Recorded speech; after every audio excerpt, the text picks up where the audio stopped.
அன்பு மாணவர்களுக்கு வணக்கம். நம்ம இன்னைக்கு சபா இந்தி பரீட்சை புக்கில் பாடம் 17 பாட் சத்ரக் அதில் இருக்கோம். இது வந்து மெமரி போயம், மனப்பாட பகுதி.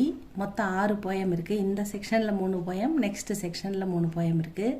ஒவ்வொரு போயம்லேயும் இருந்து ஒரு போயம் வரும். இதுலேருந்து ஏதாவது ஒன்று எடுப்பாங்க, அந்த செக்ஷன்லேருந்து ஒன்று எடுப்பாங்க.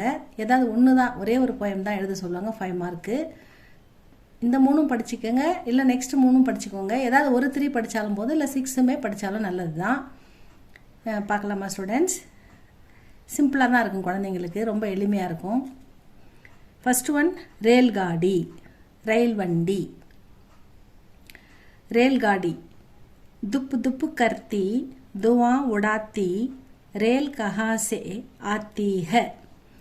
இதில் வந்து துப்பு துப்பு கருத்தி first line, second line, third line, fourth line இதே மாதிரி தான் நம்ம எழுதணும். 2 லைனில் குட்டியாக இருக்குன்றதுக்காக 2 லைனில் எழுதிடக்கூடாது, 3 லைனில் எழுதிடக்கூடாது. இதே 4 லைனில் தான் எழுதணும்.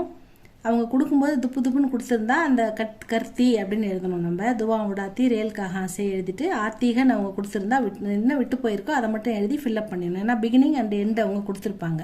எந்த போயம் அப்படின்னு உங்களுக்கு தெரியணும் இல்லையா, அதுக்காக கொடுத்துருப்பாங்க. அதனால் நம்ம என்ன விட்டுருக்கோ அந்த மெமரி போயமில் அவங்க கொடுத்த வார்த்தையை விட்டுட்டு மீதியை ஃபில்அப் பண்ணி முடிச்சிடணும். அவ்வளோதான். துப்பு துப்பு கர்த்தி. ட்ரெயின் எப்பவுமே ஜிக்கு புக்குன்னு சத்தம் போட்டுன்னு வரும் இல்லையா, அதான் துப்பு துப்பு கர்த்தி. துவா உடாத்தி, துவான்னா என்னது? புகை. இந்த புகை விட்டுக்கினே வருது பாருங்க, துவான்னா புகை. புகையை விட்டுக்கின்னு துப்பு துப்புன்னு சத்தம் போட்டுக்கின்னு ரேல் கஹாசே ஆத்தீக, இந்த ட்ரெயின் எங்கிருந்து வருகிறது.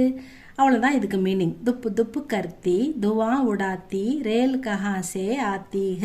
இதை நல்லா சொல்லி பாருங்கள், மெமரியாக சொல்லி பாருங்கள். செகண்ட் ஒன் மோர், நமது தேசிய பறவை மோர், அதை பற்றி கொடுத்துருக்காங்க.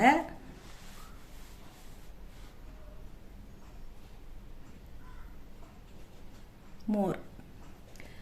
ஏ மோருக்கே சுந்தர் பங்குக தேக்கோ, மயில், இதை பற்றி கொடுத்துருக்காங்க. மோருக்கே சுந்தர், அழகான, மோருடைய அழகான, பங்கு ஃபெதர்ஸ், அதனுடைய இறகுகள், தேக்கோ அதை பாருங்க.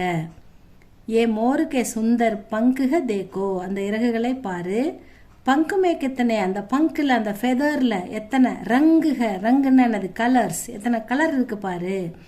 பங்குமே கித்தனை ரங்குக தேக்கோ, ரங்குமே அந்த கலரில், கித்தனை டங்குக தேக்கோ, எத்தனை வெரைட்டிஸ் இருக்குது, எத்தனை விதம் இருக்குது பாரு.